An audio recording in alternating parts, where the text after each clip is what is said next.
Hi, Ragdale. I'm Frances de Pontes Peebles, and I'm here this week. Thank you so much for having me. I'm going to be reading the beginning of a short story that is a kind of a ghost story, and it's about a Brazilian lawyer who lives here in the US, and she goes to visit her boss. She's invited to visit her boss over the summer at a private club deep in the woods, and she finds some unexpected tests awaiting her.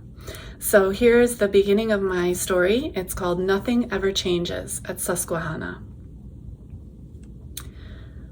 Vauval said the first people were shaped by God like dough and placed into an oven. Some he removed early, and these were pale and nearly raw. Others, like my grandmother and me, had more time in the fire.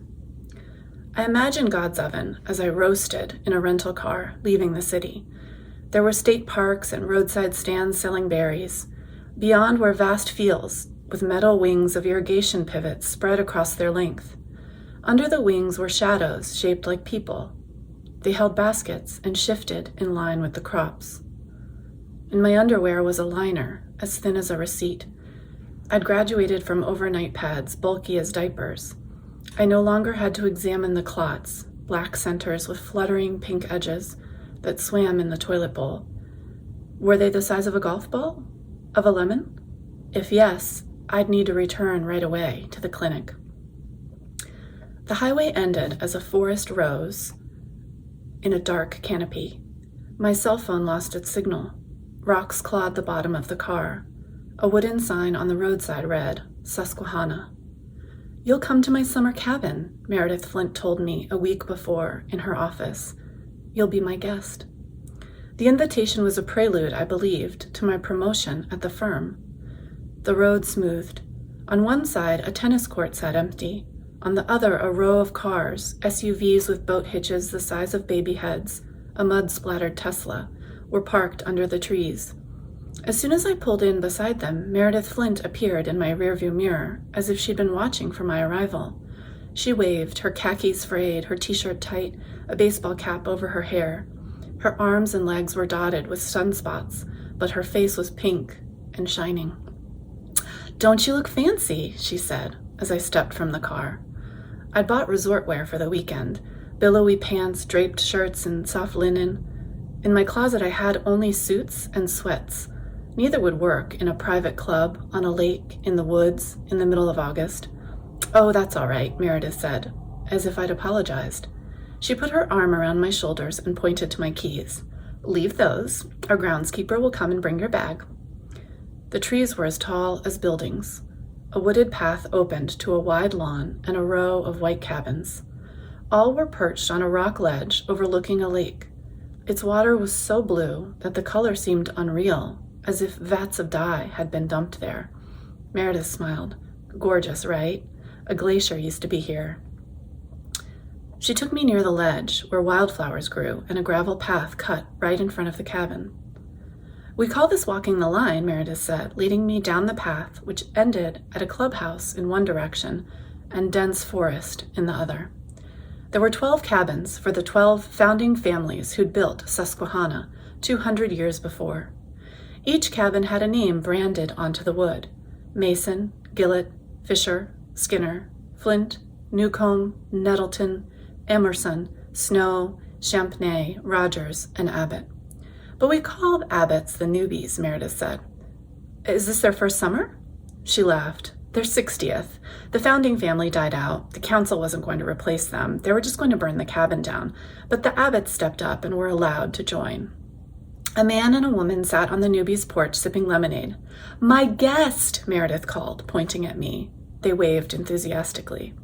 You'll meet everyone at dinner, she said. We eat in the clubhouse at 6 sharp. They ring the bell 3 times, so you have fair warning. We dress for dinner, she said, glancing at me. Nothing fancy, but no swimsuits. In my father's day, the men had to wear neckties on the boats. Thank God that's changed.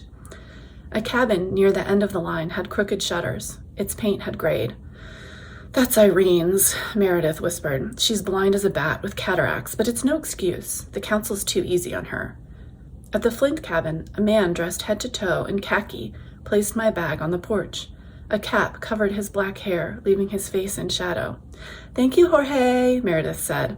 "This is Beatriz, my shining star." His eyes crinkled at the edges, as if we'd exchanged a silent joke. "Some of the other families want more staff, but that would take away from the experience," Meredith said, after he'd left. "The whole point of being here is to simplify, but it makes poor Jorge's job harder.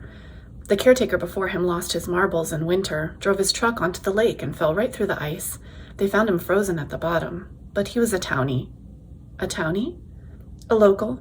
They call us fudgies, which is silly. We hardly set foot in town, and we never buy fudge or any of the tourist junk.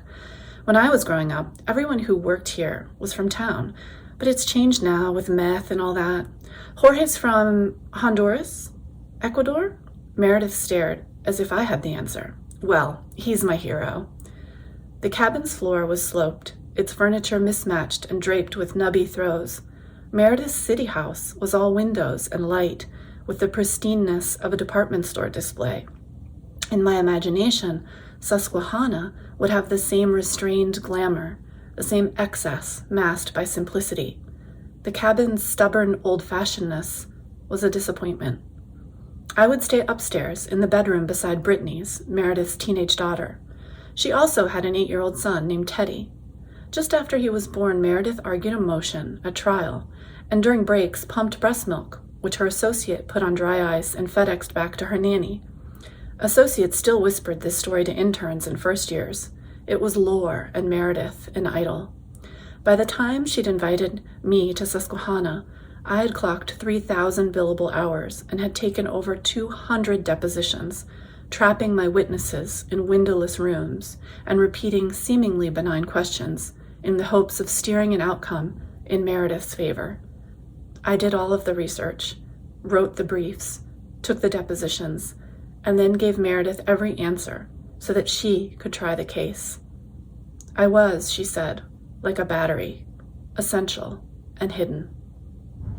Thank you very much. Thanks again for letting me stay here. It's been a wonderful stay. Thank you.